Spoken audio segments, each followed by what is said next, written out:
you guys how to give Christmas presents if you got no money, or if you're tight on money, or if you're broke.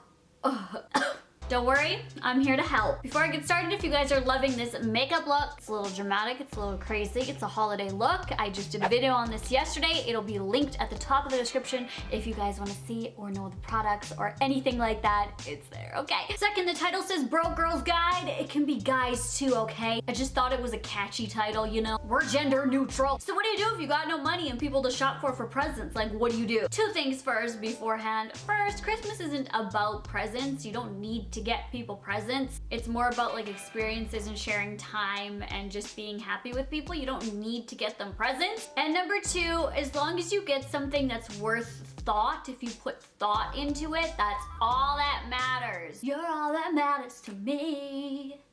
Yeah, yeah. No matter what you get somebody, as long as it's something they would like and you put thought into it, that's it. But if you're like, cool girl, I don't care, like I need to know, I'm broke, like what can I get?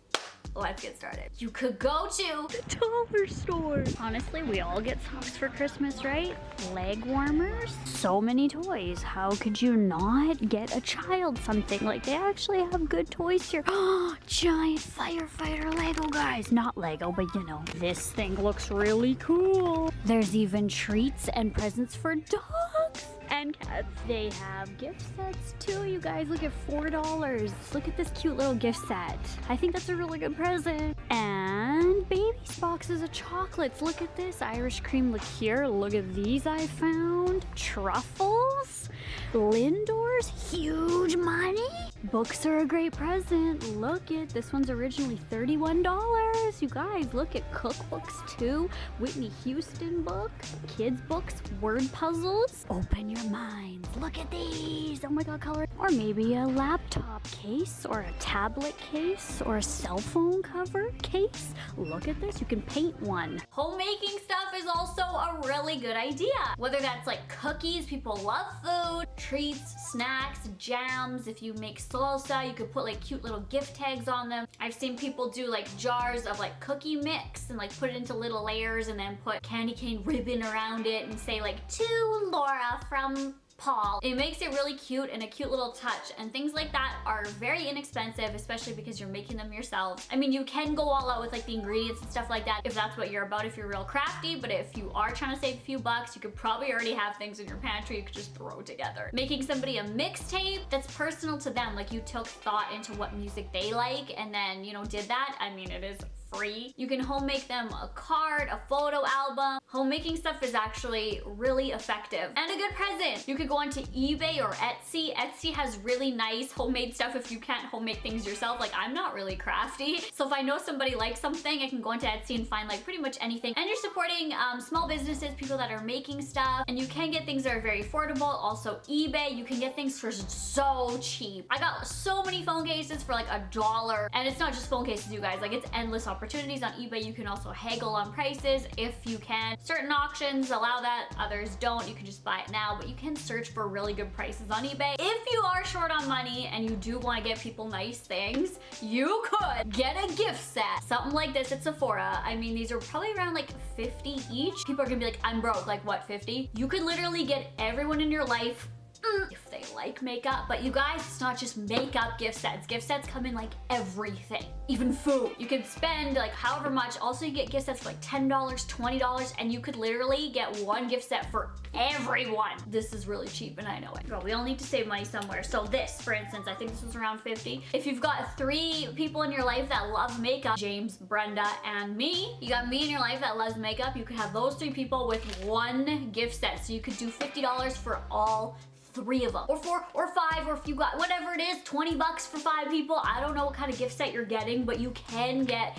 So you get a gift set and then you pop out all the products, put them in a the center of your carpet and say, okay, this for this person, this for this person. Get little gift bags at the dollar store. Put like nice little tissues in it, and then yeah, give them, disperse them that way. Or even the lip gloss is one. If you got a bunch of people in your life that love lip products, you could do that as well. Get like 2 each, you know? Fragrances or cheese, you could get cheese ones. There's endless opportunities with gift sets, and you can separate them. So even though they look nice and happy, you don't just have to have one person for each gift set. I got you. You could choose not to exchange gifts. You could say, hey, how about we just spend time together as a family? I'll bring mashed potatoes with me when I come, or something. You know, how about let's not exchange gifts, let's just make it about Christmas, let's make it about family or friends or whatever it is. You could just say that, like put it out there, like, hey, I'm broke, you could re-gift stuff. I personally have never done this, got a gift for somebody and then wrapped it back up and gave it to someone else. But if it's something you really don't like or will never use, and you know somebody, just recently, somebody in my life, I'm not gonna say who, got a present that they were like, what? And then was like, oh my god, blank would love this, and literally repackaged it up and is gonna give it to them on Christmas. I mean, like, if somebody else is gonna have use out of it and you don't, if it's just gonna like literally sit there, why not re-gift it? Do I encourage that or recommend that? I don't know, I personally have never done that, but if it is something you're not gonna use, you know, then obviously the person giving you that present didn't put thought into it and didn't know what you liked. So is it really that bad to re-gift it? I don't know. You could honestly give the gift of your skills. What? I'll tell you what. Let's say you literally have no money, but you're a really good painter, or you're a really damn good dog walker. You could say, hey, how about for Christmas, I paint your house. You've always wanted your walls painted, but you got no time. I could do it. What about me? I'll do it and it'll be your Christmas present. Your doggy hasn't been walked in a while. I can do that. I'm fit to do that. You could give the gift of childcare if you're really good at looking after children and somebody you know is really busy or is in and out of daycares or whatever the case may be. Maybe you could offer that as your gift for Christmas. Photography, it's a great one if you're a really good photographer. Photography is very expensive, and some people love to have, you know, that luxury of sitting down and having family portraits, or, you know, even just for themselves. You could offer that as your Christmas present to them. But then what if they're like, I want 1,700 prints as my present? Oh, jeez. Set boundaries with that, because even if you're like, I'll clean your house for you, and they'll be like, oh my god, I'm so happy, you could also do Frank's house. Like, just make sure you set boundaries with that, because people could like take an inch and then run a mile with it. You could always go into a store, and if you don't have the money for it, you could steal. Girl, I'm just kidding.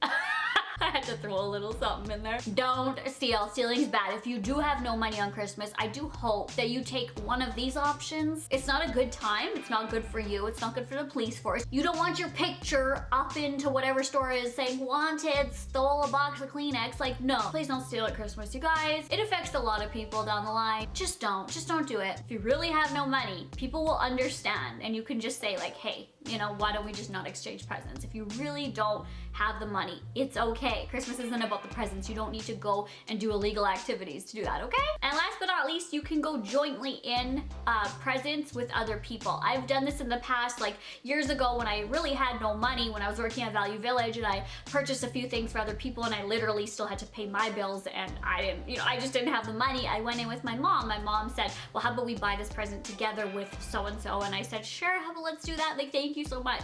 So if you can find somebody who can go in, you can even split it 3 ways, 4 ways, you know, whatever it is, you can split a present evenly among people and, you know, share the costs that way as well, if you do have somebody close in your life who will do that and is willing. So I hope you guys enjoy this little list of Bro Girl's Guide to Christmas presents, because again, it's not about the money, and Christmas is just time to be happy. Okay guys, I love you so much. If you did like this video, I would give it a thumbs up, and if you would like to subscribe, I would really appreciate it. I would love to have you guys in the Pig Squad, and I will talk to you guys all in my next video. Thank you, love you, and Merry Christmas.